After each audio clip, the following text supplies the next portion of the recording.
Hello everyone, welcome back to Want to Step. In today's video, I'm gonna show you how to sign in Midjourney. To get started, open Google Chrome and type in midjourney.com.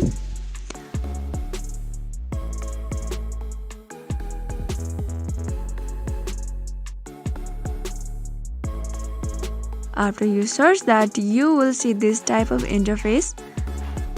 So at the below, you can see the option sign in. Click on the sign in option, and here you are asked to add your email and a password to sign in.